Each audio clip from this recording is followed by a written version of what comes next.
Ladies and gentlemen, what you gonna do, brother? Oh yeah!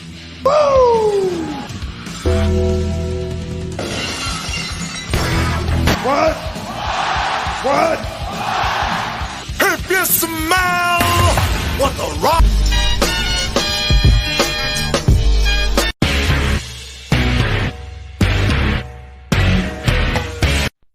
You got the wrong guy. I'm the dude, man. Welcome to another edition of Around the Turnbuckle. My name is the Big Alboski. His name is Professor Keith. And tonight, ladies and gentlemen, boys and girls, children of all ages, we have from Alabama, Thundercat Greg Kable. What's up, man? I'm great, man. I hope everybody's doing good tonight. Well, I'm excellent. Keith, how you feeling? I'm feeling good. This is pretty big for us. This is the first time we've got somebody not in our local Pennsylvania, Jersey area. We're going national. You are our first out-of-state guest. Yes. Yeah, we're going national. Great. I love it. We're going global, Keith. We're going global, baby. And I'm so glad to talk to somebody from, Alabama. You've got that great history of wrestling, with the Memphis. I think Memphis ran a few Alabama towns. Jerry Garrett had a couple of towns towards the border. You've got TWA now. Mm-hmm. Like, you've got so much great wrestling out there. And that Southern style of wrestling that I always appreciate, where, your gimmicks make a little more sense. You still have the loser leaves town. Yeah. Stips are a little more respected. They make a little more sense. You don't have something where you're going, oh, loser leaves town for 2 weeks and then you'll be back again, or the cage matches stuff or silly stuff. Hi, Mom. Oh yeah. My first question to you, sir, is where did the fire come from when you were a kid? Who did you watch? Who was your influences? What got you into wrestling in the first place? Man, let me tell you, growing up, I grew up in the Attitude Era. So, I was in that era that came right before the Attitude Era, and then it started transitioning into the Attitude Era. Yeah. So I was watching, staying up late at night and knowing I was going to be tired going to middle school the next morning. Sure. And I was watching stuff like, Stone Cold when he first talked about, whipping your candy ass with 316, talking to Jake the Snake. Yeah, the King of the Ring. King of the Ring, yes, beautiful.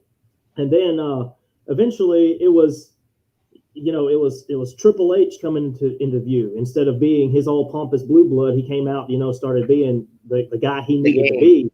And now he's CFO. So, all of that. Show. Yes, big time. And I think everything that they've done, it inspired me because it lit a fire under me somehow. But it was like, when I saw what was going on, it was like, oh, I got to watch this next episode, the next week. And then, it was Monday Night Raw. And then we didn't even have SmackDown back then. It was it was Monday Night Raw. So we had to wait every Monday to find out what was going to happen next. And it was like, well, The Rock beat Austin this week. What's going to happen next week when they put Mankind with Austin? And then, The Rock comes out. And then I was like, man, it was phenomenal. Did you watch any WCW back in the day? Nitro? Actually, I did. I actually swapped back and forth between television channels because they were all on the same night. I did.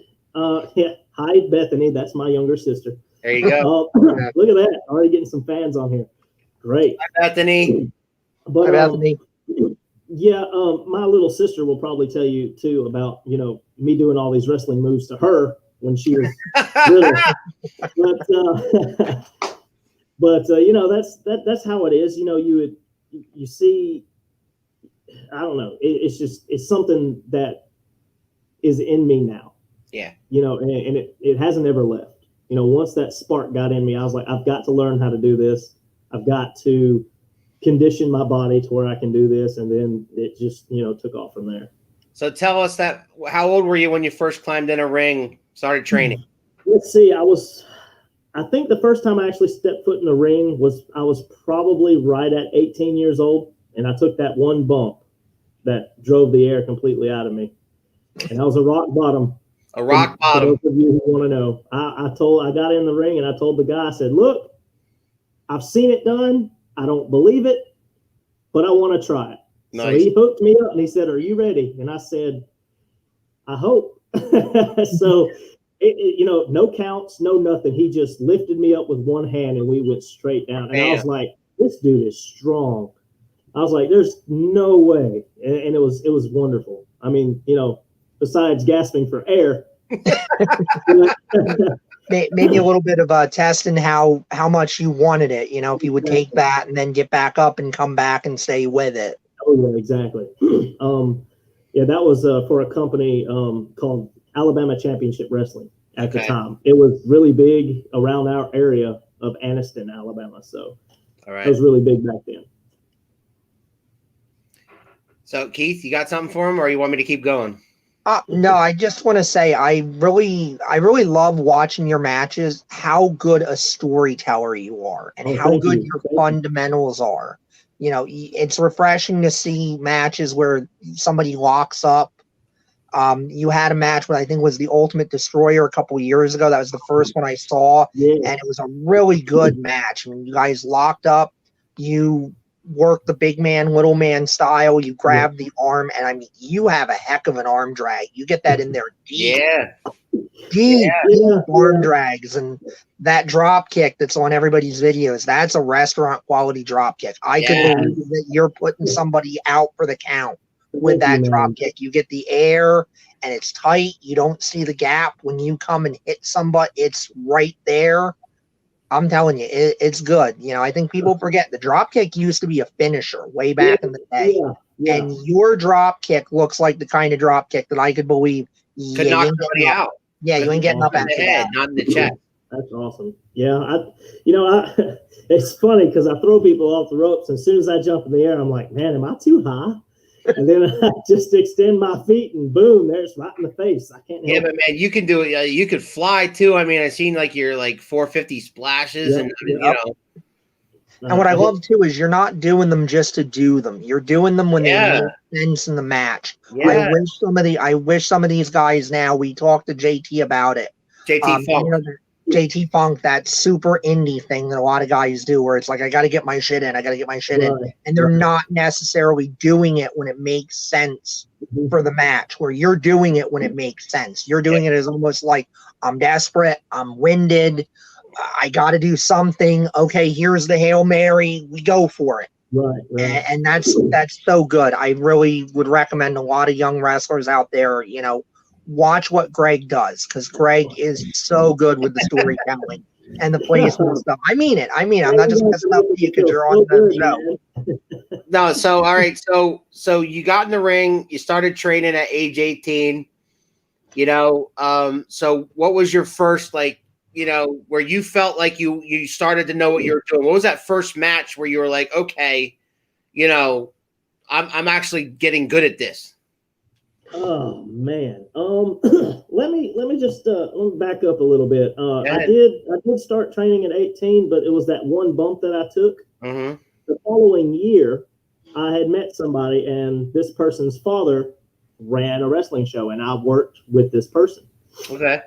And I didn't find out that this person's father was a wrestling guy until I think maybe 2 or 3 months after I'd started working at this place. So I was like, "You kidding me?" No, he runs his own wrestling show. I was like, "That's great." So I called him up, and I set up a time to come over because he actually back then he set the ring up in his backyard. What's up, JT Funk? JT Funk in the house. We've said his name too many times. Of course, he showed up. Dude, hey, baby. He's like Beetlejuice. We said it 3 times. Popped up there. So basically, I went over to this guy's house. I've never met him before, and he was like, show me what you got. So I was like, all right, well, he showed me how to properly throw somebody off the ropes, and then he's like, when he comes back, I want you to give him a drop kick. Right. Very first time I ever threw a drop kick, I basically knocked this dude's tooth out. So of course, my first time, I'm not knowing what I'm doing. Yeah, timing. Yeah. Timing and all that stuff, but I was still high enough to kick him in the face. True. And as soon as I did that, that promoter said, "You're going to be in my next show. Hey. I want you to do that to this guy." And I was like, okay. Right. Well, basically, so the starting of my training was basically in the backyard, in the ring that we had traveled around with, because we would pack it up, Right. take it somewhere, build it, then we would stay all the way until maybe 2 or 3 in the morning, and break the ring down, make sure all the chairs were up, make sure everything was placed back where it needed to go, so then we can take it back to his place. And then we'd set it up again the following day, and then we would have training throughout the week, just whenever we wanted to come over. Mm-hmm. So we did that for a little while, and most of the time, the shows were, this was an 18-foot ring. So the ropes were super loose. Right. They were like 3 times fatter than they should be. Right. But still, I learned how to do the top rope moves, how to do the springboards off of that.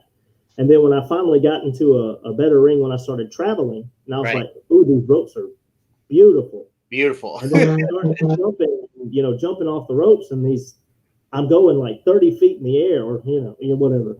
But you're so high in the air, you're like, "Ooh, I can control this," and that's just basically how it was. So the training for me was not as great as some people would have it. I didn't go to a dojo. I didn't go to a specific training school.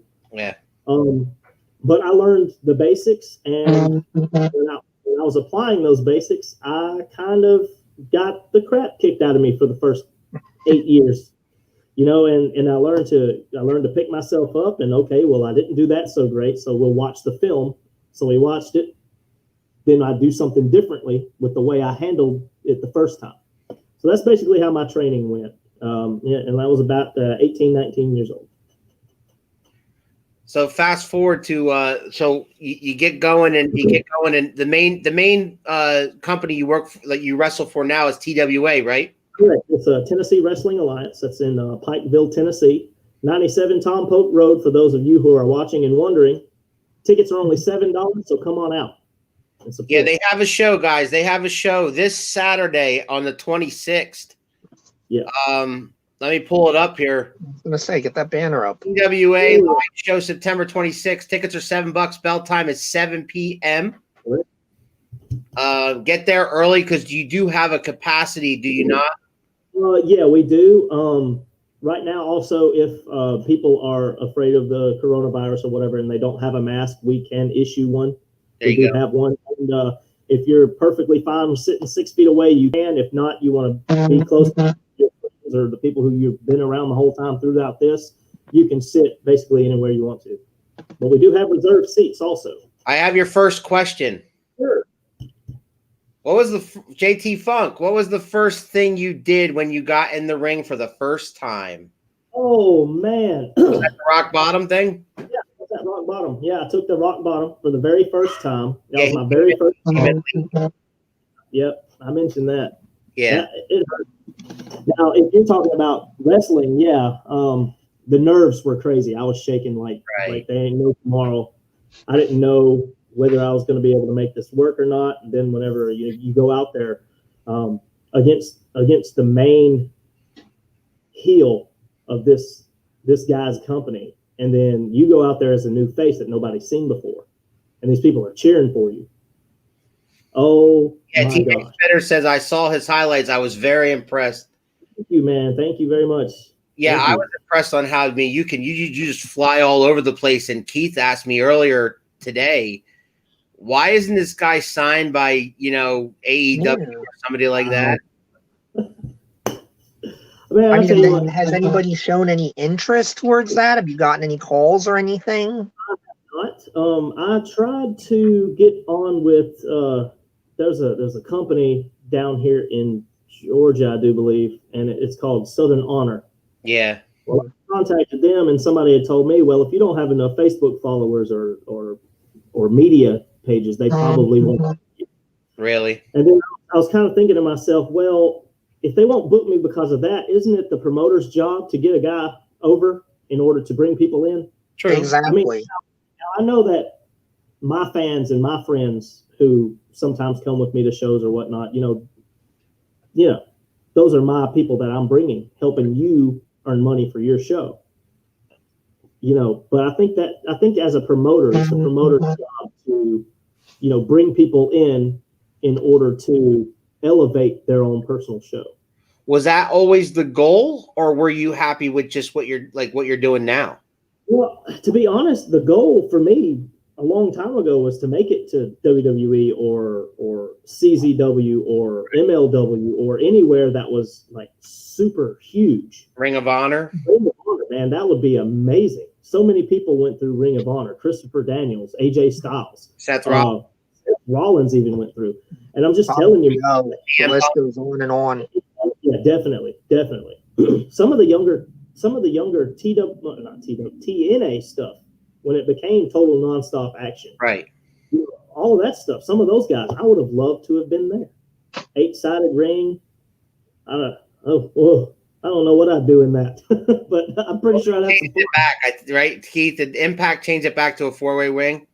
They did, but I think I don't know if they're still working with the 6-sided again, because I know they changed it, and then they changed it back to the 6-sided because I think somebody, this is how disorganized that office was sometimes. They heard a rumor or something that WWE might do it, or somebody was going to do it. So they're like, oh, quick, change it back so we can keep the copyright on it or trademark or whatever. I don't know if they've changed it back. Reminds me of AJ Styles. I can see it. Yeah. AJ's got that big high drop kick, impactful drop kick too. He's being humble there, man, because his drop kick. Have you seen his drop kick? It's beautiful, man. Yeah, very man. Beautiful. And I love it, man. Anytime. I mean, I've always had a goal to go somewhere big. Yeah. And I don't know if it's just me being the good guy that I am, full of heart. And, I go to these wrestling promotions and I stay there, and I want to be, there's been times where I think I was balancing 3 separate promotions in a month, which is fine. I don't mind going to Georgia one night and then going to Tennessee the following weekend, and then the following weekend going to Birmingham. Right. I'm okay with that. That doesn't bother me. But the issue is, it's like you want to go somewhere else, but when you stay in this circle of where you're at, it kind of, your name doesn't kind of get out there. Yeah. Right. And I've had, I've gone as far as North Carolina. There's a place up there called Murphy. It's right on the border of North Carolina and Tennessee. Yeah. I went there twice. The mayor of that town was there both times. He requested me to come back several times, but I just haven't got the call yet. So hopefully that'll come back up. So, I mean, but the traveling thing, I have no problem with traveling, Like, I believe, I don't know, and maybe Funk can help you with that, because I believe you can send highlights of your stuff to some of these companies, especially AEW. Oh, wow, that'd be great. You might want to ask him about that. I don't know the details. In regards to your style, what would you consider yourself, a high flyer, a brawler, a technical? I mean, in my opinion, I'd say a little bit of high flyer, a little bit of technical, right? A lot of technical. I saw your technical was really good. Thank you. Yeah, I like the technical part of it, because growing up, I was a huge Chris Benoit fan. Yeah. God rest his soul. I'm sorry if that offends anybody. I know. Yeah, it's a tough subject, but a lot of guys were influenced by Chris Benoit, and it's a shame we don't talk about him, but he was what he was in the ring. Amazing. And I watched him growing up. I loved everything he ever done, even back when he was in Japan as the Pegasus Kid. And I'm just like, this guy is amazing. Something. And I tried to, I don't necessarily hone my skills towards more of him. Yeah. The style. And other than him, I watched Chris Jericho a lot. Yeah. Yeah. Jericho, I see that.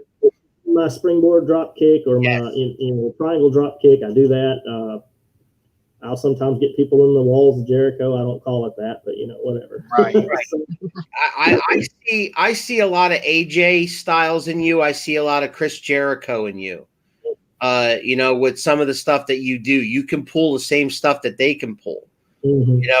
You can slingshot yourself from the apron and fly at people. So I mean that not too many people can do that. You know what I mean? It's not like every wrestler can do that. That's true. That is great. And you don't make it look choreographed, which a lot of other wrestlers really can't do these days either. A lot of their stuff, you see the strings and you see the cooperation of the other guy in doing it.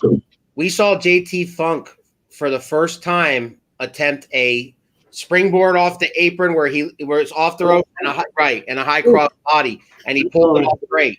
Oh, he made it look like he's been doing it forever, and he comes up to us later and he's like, "Oh, did you like that? That was the first time I ever tried that." And I'm like, "You liar!" He's like, "No, I'm serious."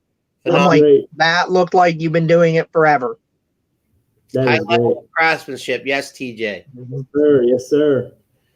Always. So I mean, so where do you see yourself in? Where do you see Thundercat in a year? Well, hopefully somewhere else, somewhere bigger.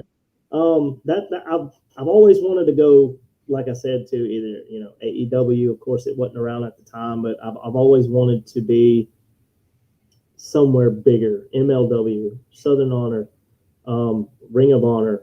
Yeah, I mean, all these wonderful places, that people's names have gotten out there.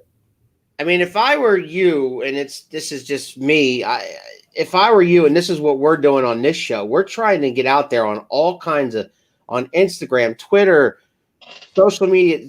Sometimes it just takes the right person seeing your stuff and be like, "Hey, I like him. Maybe we should bring him in to the Performance Center and give him a tryout, or maybe we should bring him down to Jacksonville and try out for AEW with Cody Rhodes or whoever." The funny thing about that is I think about 2 years ago, I did a buddy of mine was a promoter of this show called LPW. Of course, it stood for Live Pro Wrestling. I mean, okay. But we already know that. But they brought in QT Marshall. And this was probably about 2 years before they even got AEW up. And I did a training seminar with QT in the ring, and it was probably one of the most enlightening ones that I've been to. Some of the other training seminars, I went to Caprice Coleman, Johnny Swinger, Ricky Morton. There's also Rhino. Rhino came to one of our shows. Rhino, yeah. Rhino, and he made me and a guy. He said, "You two, I want you to get together, make up a 5-minute match," and we performed it for him. Yeah, and then he was like, "I didn't see anything wrong with it." He said the only thing that the guys up north would say is, "You should have did this and you should have did that," and then that was it. But other than that, everything, I was like, "Man, you've got to be kidding me!" It's amazing. Yeah, I mean, whenever you have a chance to pick brains like that, man, that's what you got to do. That's the only way you'll grow. It's the only way you'll get better. Your sister chimed in again with she thinks that with your talent, you will go big. She is probably one of my biggest supporters, other than my wife. Yeah, she should be. My son loves it. My son goes to almost every other show. Awesome. And he loves it every time we go. So that's awesome. Yeah. I mean, really. Unfortunately, we're not in the Alabama area, so we won't be able to see you live anytime soon. But if you do make it big, and we do, you're going to be this guy that was on our podcast once. There you go. Well, hey, we know that guy. We know that guy. that's one of the things I liked about the TNT title with Cody, and I hope they keep doing it because I was saying to friends who were kind of down on it. I'm like, but the thing that's good about it is it's giving unknown guys a chance to get in there, and it's almost like an on-the-job interview on television, where if they like what they see, because AEW, they have a good bit of talent, but they're obviously still building and still recruiting. Because I mean, I've heard Dark at some point, I think, is supposed to go on TNT, that they want another show, and Dark is probably going to be that show. And then supposedly they have something else brewing with Brian Cage and the FTW title. So, I mean, if you're adding that programming, you need talent for that programming. You need to find people for that. And I mean, I agree. I think you've got all the skills. I'm going blurry apparently for some reason here. I don't know what that's about. There it goes. Cleared itself up. I mean, I think you've got the skills. It's just, like we're talking about here, you've got to just find that right magic moment. I mean, and maybe it's putting yourself on social media more. Maybe it's trying to get more of your matches out there and looked at. Hopefully, I mean, maybe it's as simple as hopefully, because I know we have some promoters that watch this show. I mean, they're more local to our area, which is like the Eastern, I think it's Eastern Pennsylvania and Western New Jersey. Like I live right on the border. Alan's about 45 minutes out into nowhere, Pennsylvania, but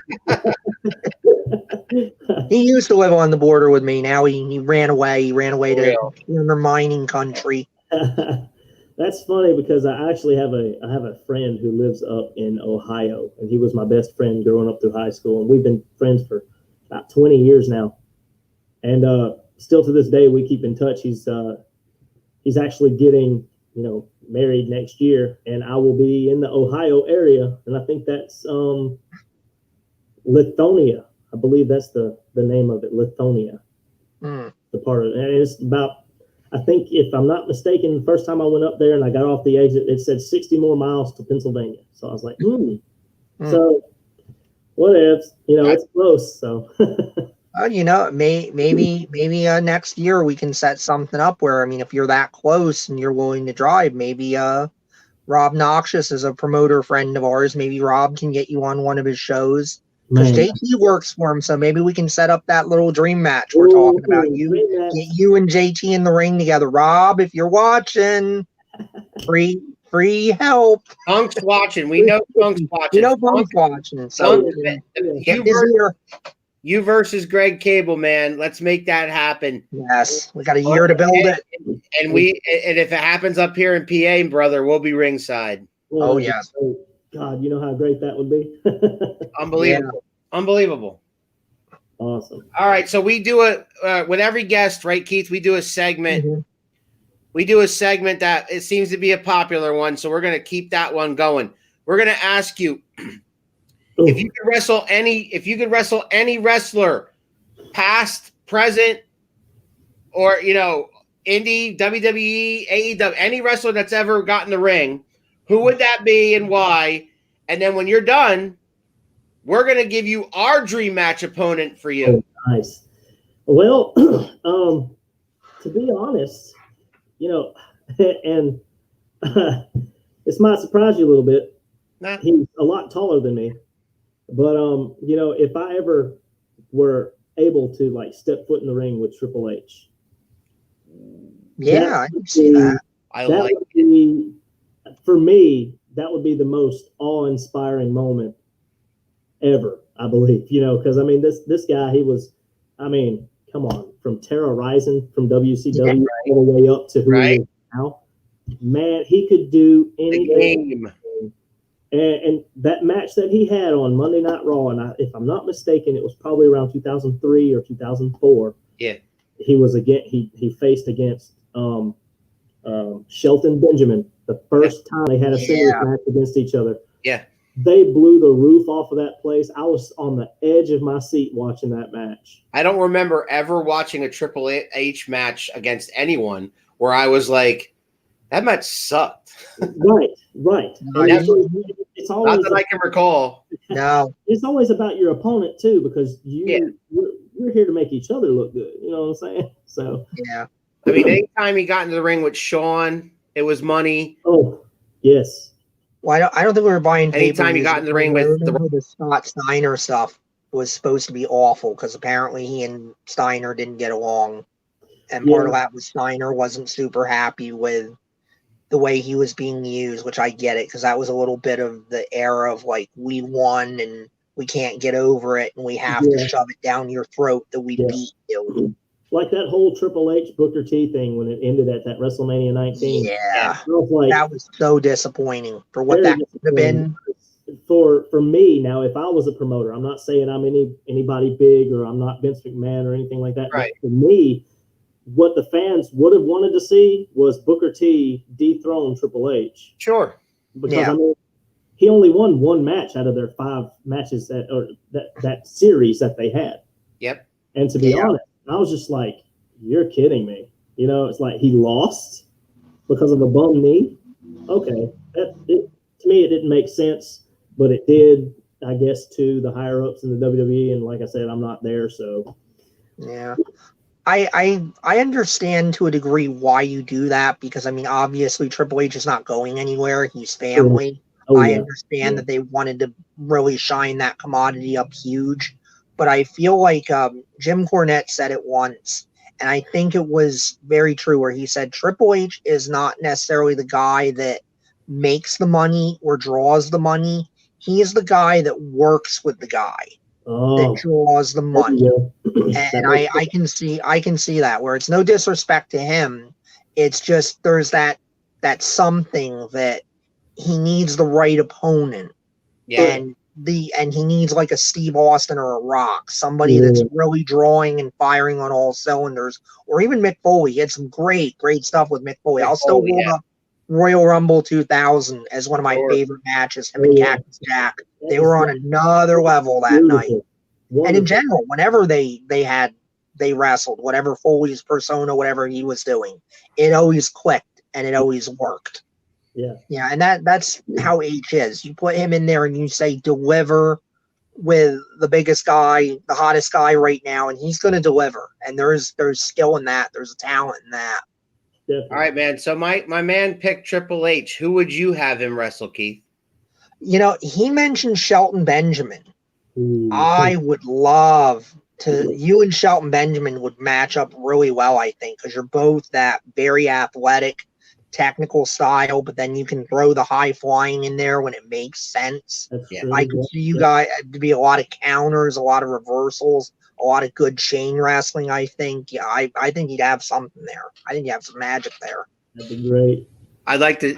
So my answer, I think, and you know, it's kind of an easy answer for me, but my answer would be Chris Jericho, just because I think, I think that you and Chris Jericho could make some magic, and even at his age, you see him now, he's still can go. Still good. Yeah. So yeah, I think that'd be fun to watch. I really think that'd be good. That would be. I believe I would probably, you know, I'd probably have to pee a lot before the match. That way I wouldn't pee my pants while I'm in the ring with him. But yeah, that would be amazing. It'd be fun to watch. All right.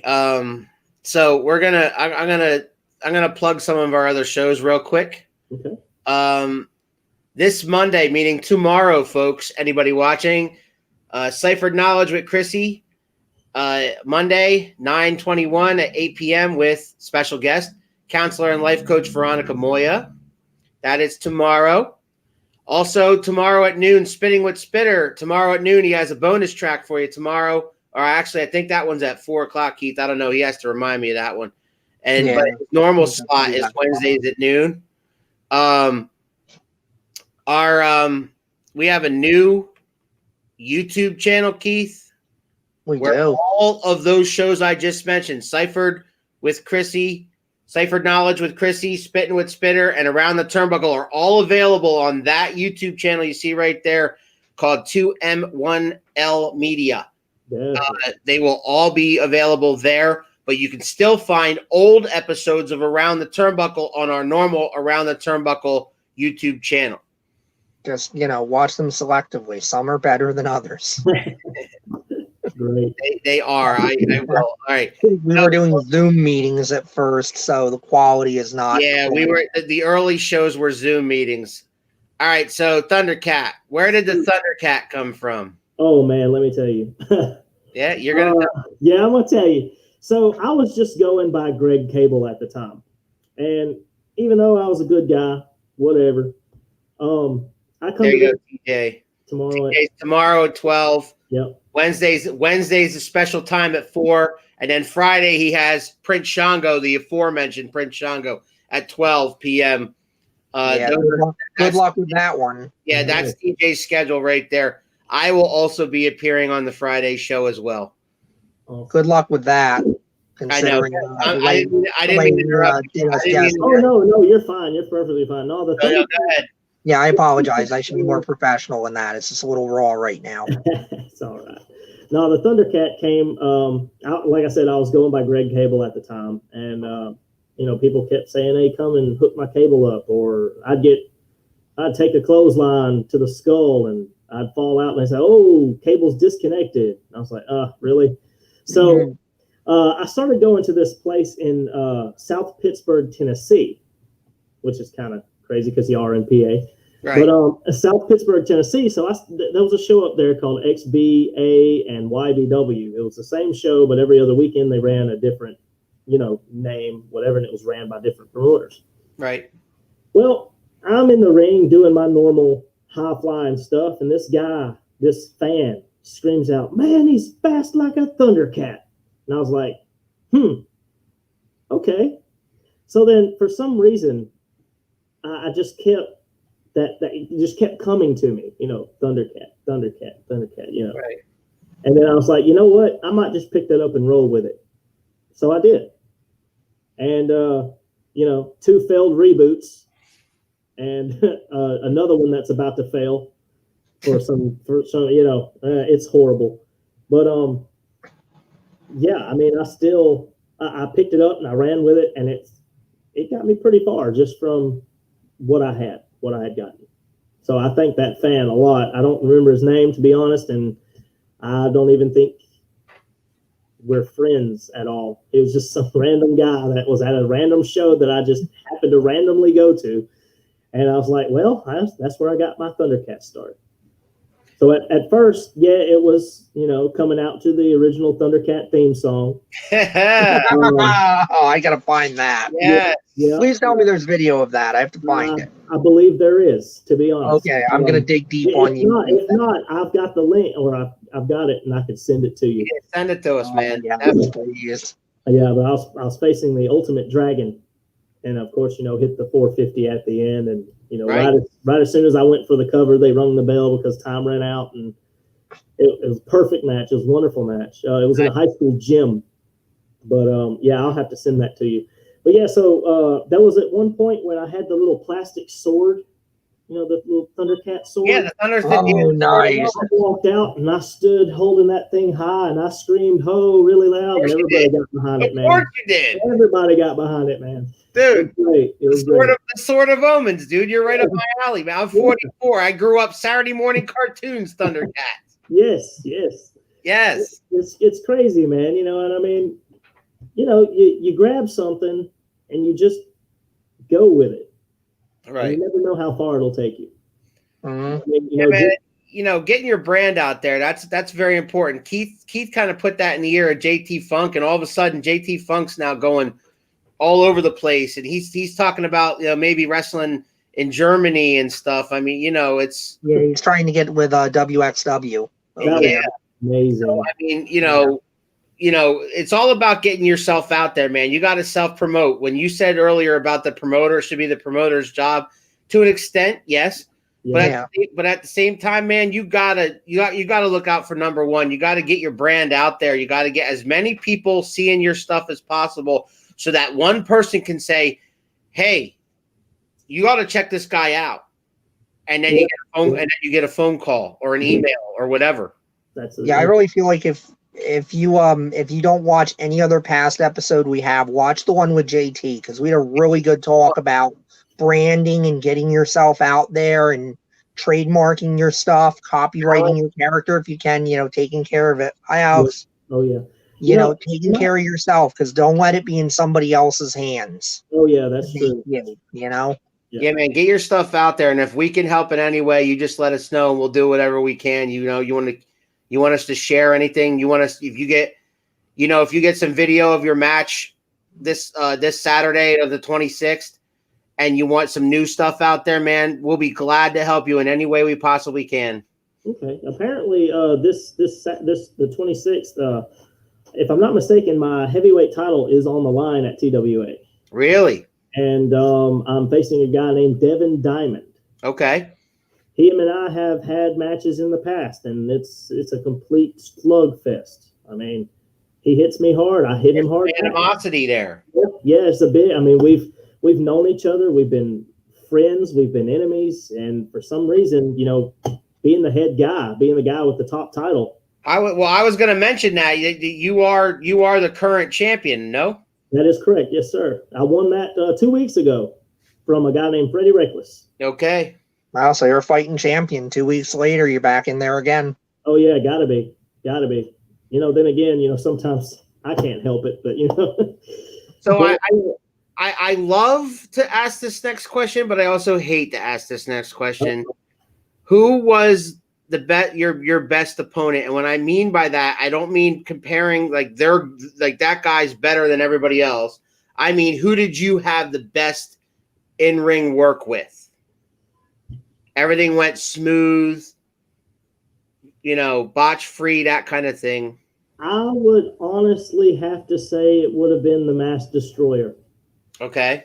Yeah, I can see that. He's given me several matches that were, just perfect. There was another guy named Bubba Kable.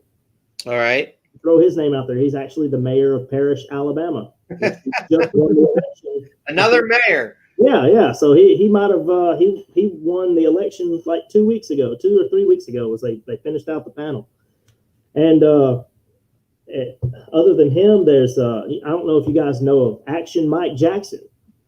He's from the South. He's been all over the place. You can find some of his stuff on WWE Network because he faced Bob Backlund several times back in the AWA days. Of course, when the territory split, right? WWF bought all those territories. All the territories, right? So they've actually got all of that footage, and he's one of the other ones who I've had really, really great matches with. No hiccups. Alex is asking you, who do you think deserves a title match against you for the belt? You are wrestling for the belt this Saturday. That is correct. September 26th. Well, so assuming you win and you keep the title. Yeah, if I win, I keep the title. Who would I like? Right. To be honest, I'm a fighting champion. That really doesn't matter who you put in the ring in front of me. I'm going to fight until there's nothing left. So anybody who wants to come out and challenge, no big deal. We'll get the party started. And we'll get the promoter. Don't go all Cody Rhodes on me, man. Open challenge. Yeah, that's dangerous throwing those open challenges out there. The great thing is it's like a book. You open it and you read it. By the time you're at the middle of the book, you know what's going to happen at the end. Yeah. And with me being the champion, of course, I'm coming out victorious regardless. That's just the way I see it. Confidence, baby. No, and you got to have that in this business. Because if you don't, you're going to find yourself on the mat. 1, 2, 3, you're done. Keith, I've been talking a lot. You have any questions for the man? No, I've just been enjoying, like I say, it's so interesting to talk to somebody that's out there that's doing it, in a different area than we are. Because we're exposed to a lot of wrestling up here in the Northeast. We've had ECW, we've had WCW, we obviously have the WWF, WWE has been here forever, and all that. And it's great to talk to somebody that's out there, especially from the South, where it's a different style. Like we were saying, I think we were saying it off the air. Southern wrestling, one of the things that's so great about it is when you do a stipulation, it matters. And it sticks. You guys don't turn around and do like loser leaves town, for instance. Yeah, somebody might come back, but they're not coming back for a long time. Yeah. The audience does not feel cheated like they do. Thanks, TJ. Thank you, TJ. Thank you. You know, where it is up here where you see, okay, it's loser leaves forever, and forever is 2 weeks a month, later. maybe. Yeah. Forever is 2 weeks. That was He's long. he's under a hood. Short forever. Yeah. My mom said that is my mom, Greg. And she said, see, you know what's funny about my mom? My mom was in Georgia like all week on vacation visiting relatives down there. That's great. So she was like, you know, in your neck of the woods down south down there. Yeah. So she's going all googly eyes over your bicep. Right oh boy. Oh, my wife. Yeah, I don't want to piss her off either. She watching? Is she watching? I don't think she is, to be honest. She might be. Hi, baby, if you're on. Love you. Yeah. Let's get that shout out there. Yeah. Yeah, I mean, sometimes not even under a hood guys come back. It's just like they just come back. I mean, I love the idea of under a hood. I haven't really seen it that much. I only hear, you know, the old stories of like the Midnight Rider. The closest we ever got was Hulk Hogan with Mr. America. Oh, yeah, Mr. Where it's that obvious, you know, it's obviously that guy and the fun of that and all that. Yeah. I wish we would see more of that up here because I honestly, I love that. That's right. Man, I love messing around. I love messing with her. She watches, like, I yelled at her. Like, my mom just started watching us a few weeks ago, and when she did, now I yell at her. I'm like, are you going to watch? Are you going to watch? I get on her nerves. You're going to watch, right? Yeah. And so she at least says hi, and I figured that's the only comment coming my way. This is the most comments that have come from her ever. Yes. How was Alabama boys roll? I guess. I don't know. Roll Tide, baby. Roll Tide. Roll Tide, yeah. That's right. So, yeah. Yo, man, I love their passion. You know what I mean? And I know Keith will agree with me when I say that I hope that your dreams come true. I hope we see you on TV. I hope we see you on AEW or whatever, Ring of Honor. Somebody has to pick this guy up and give him a try because I'm telling you, he's fun to watch. You are fun to watch. And the thing is, what we've learned in doing this show and doing this we've been doing it now for what, 6 months, Keith? I think it's coming up on it. Yeah. Yeah, 6 months. So in 6 months' time, we're meeting all these guys. We're meeting all these guys with passion for the business and seeing how much wrestling is actually out there in your neighborhood. I mean, if you're sick and tired of the WWE and the Thunderdome and whatever else they're throwing at you, or mimosa matches with Jericho and Orange Cassidy, if you're tired of that nonsense, find out your local wrestling organizations, go support them because they don't do it to be famous. They do it because they love this business. Yeah, that's right. And they just want to put on a great show. Definitely. I'm freaking here, Alan. Yes, they do love the way you talk. Oh, that's good. NXT make the call. Yes, Alex. Yes. That would be great. Thanks, Alex. Thank you. We would love that. Yeah, definitely. That would be something else. Anybody that's ever been on this show, that's all we wish for. And if that ever does happen, me and Keith are going to be the happiest fanboys of all. Like, we're going to be like, he was on our show. Look, we're watching Dynamite, and it's freaking Thundercat, Greg Kable, man. Yeah, that'd be awesome. That'd be great. For real, I'm not kidding. That's awesome. That's really awesome. Hell yeah, we do. He says. Hell yeah. There was a. Alex has become a quick friend of the show, Keith. He's been talking a lot. Yeah. Always great.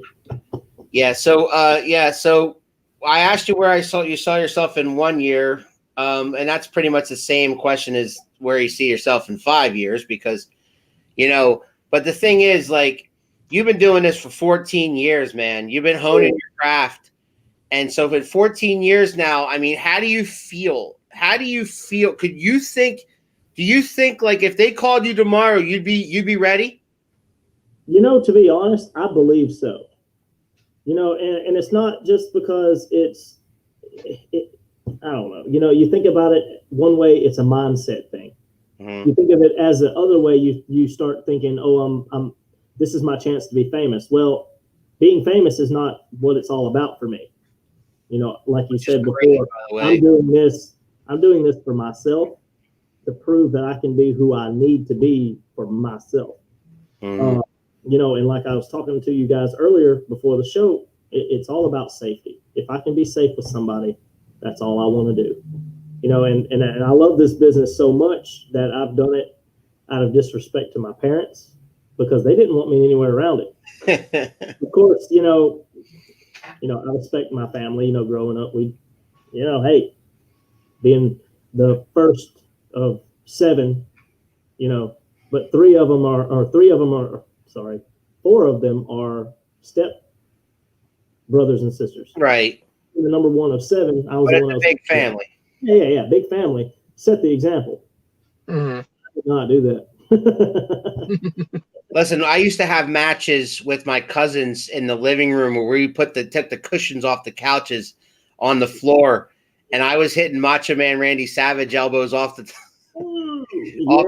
off the top of my mom's furniture when I was a kid. So, man, listen, I love the reason why I love your passion is because I have it too. I just have it as a fan. I never had aspirations or thoughts of ever getting into the ring. The only part of me that I thought I could possibly maybe get involved with this business would be ring announcing. But but other than that, I never really tried it. I never really even thought of trying it. I mean, maybe I still can. I don't know. But what I mean is that I've been a fan of this business since I was 5 years old, and I'm about to be 45. We're talking 40 years. Yeah, that's a long time, man. So I mean, we're talking. When I first went to a wrestling match, I went to the Agricultural Hall in Allentown, Pennsylvania, and I saw Hulk Hogan and Andre the Giant teaming up against King Kong Bundy and Big John Studd. Wow. And I mean, listen, you think those guys are big in person? Imagine when you're 5. Oh yeah. Okay. So I mean, listen, I admire you. I admire your work ethic. I admire your passion. I admire what you just said about safety. That's freaking awesome. Yeah. That is a rare thing, guys. A lot of thing that JT Funk and Shango and guys like that were saying that one of the biggest problems in the indie industry is if guys do not train. Yeah. If they just come in thinking they know everything and they're not safe and they're not taking care of their opponents while you're like in match. It's one of their biggest pet peeves, and I'm sure it's one of yours. Oh yeah. I can't. That's the thing too. See, boys, he's a Southern boy, sweet, kind, but ready to win that title. But tell him what Mom did when you boys were acting like that.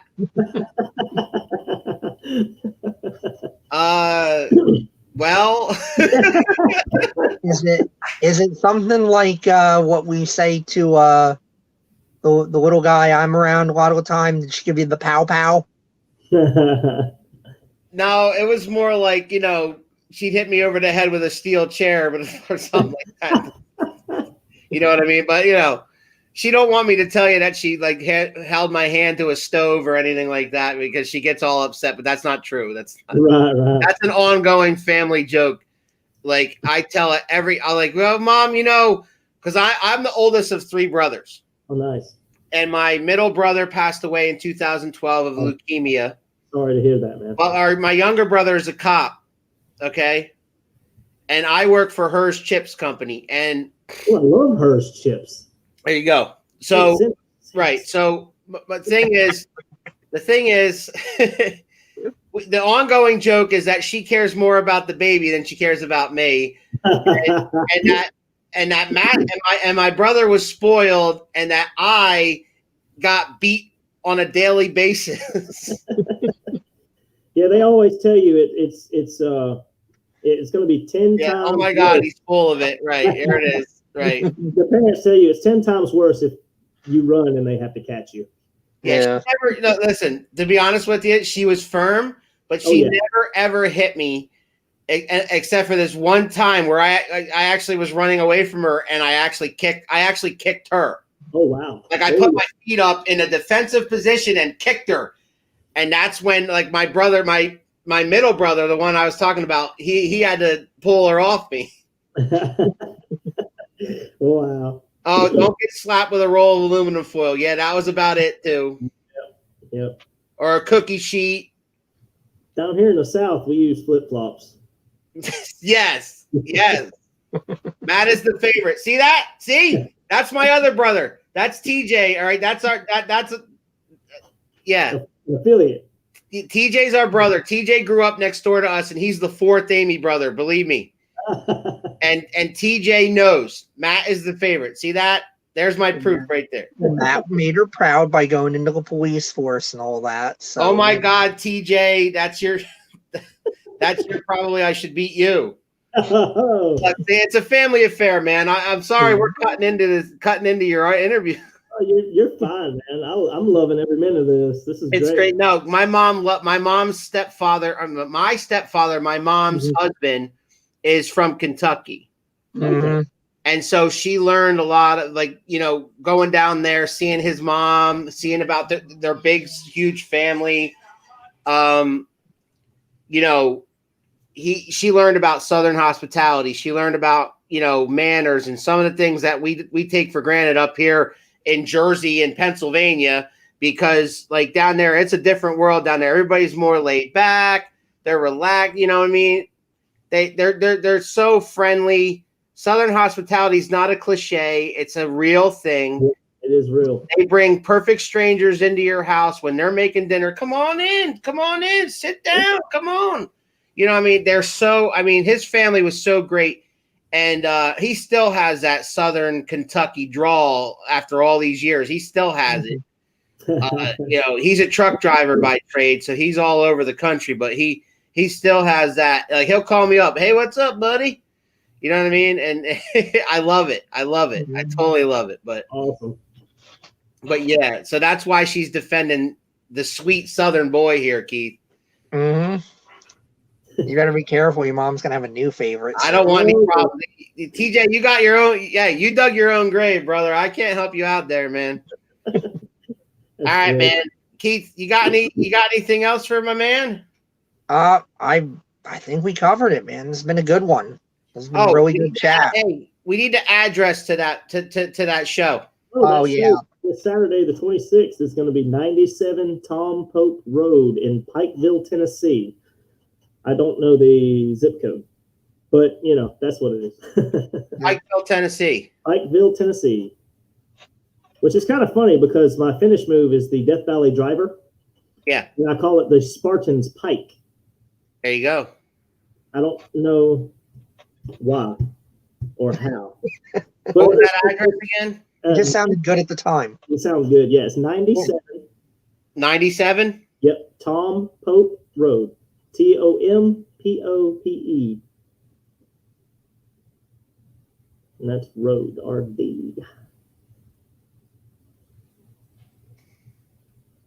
Pew. I got it. Sweet. Probably not too far for you guys. You guys could show up, you know, if you wanted to. Make it a whole weekend deal. At least I thought I got it. Technical difficulties, but I'm getting through it. Oh yeah.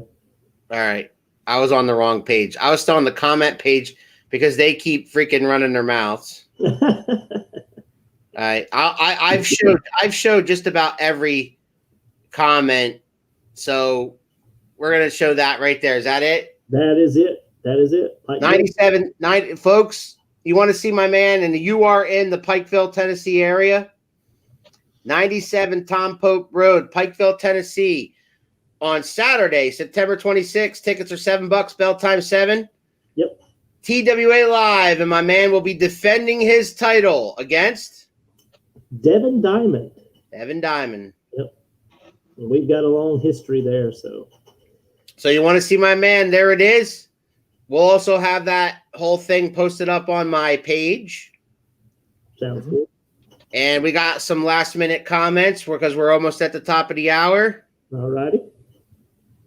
Love you, TJ. Yeah, now she's all, you know, I love you, TJ.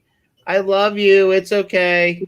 Keep poking the bear, see what happens. Chrissy's laughing. Big chair. Yeah, Alex, I got hit with a chair many times, and I'm no wrestler.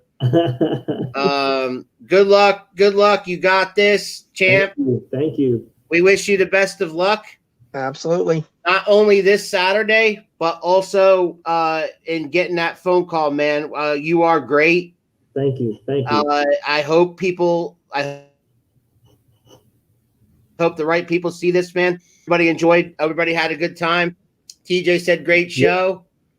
Greg, Thanks. you were Thank you, awesome. TJ. Greg, don't go anywhere when we go off, all right? Okay, yeah, sure. Yeah, we hang around a little afterwards. Yeah, we will. So this tomorrow, ladies and gentlemen, boys and girls, tomorrow, one last time, I want to show you. Tomorrow, the premiere episode of Ciphered Knowledge with Chrissy. Monday, 8 p.m. with special guest counselor and life coach Veronica Moya. She will be on tomorrow at 8 o'clock for her premiere episode, but moving forward, she's going to be on Sundays right after us, Keith, at 8 o'clock. She's going to be on Sundays at 8, but her premiere episode is tomorrow night at 8 o'clock. You don't want to miss that. You know, it's going to be a good time. It's going to be a great show. We are so happy and proud of her. Don't forget to subscribe to our YouTube channel. And our new YouTube is now 2M1L Media. It's the whole group that has Ciphered Knowledge with Chrissy, Spittin' with Spitter episodes, and future and current Around the Turnbuckle episodes. And for all, if you still want to see some of our prior episodes, Greg, you want to check us out, especially the JT Funk one? Yeah. You can go to YouTube and search Around the Turnbuckle right there. Right. And ladies and gentlemen, Keith, any parting gifts? Another great night of talking about wrestling. Been great talking with Greg. Great guest. Getting that exposure out there, talking about Southern wrestling, exposing people to a new style up this way they maybe don't get so much. Really? Love it. I love it. That's what we're here for. Very fun. And we will see you all next time on Around the Turnbuckle. Ladies and gentlemen, watch it! Gonna live, brother! Oh, yeah! Woo! What? What? If you smell what the rock...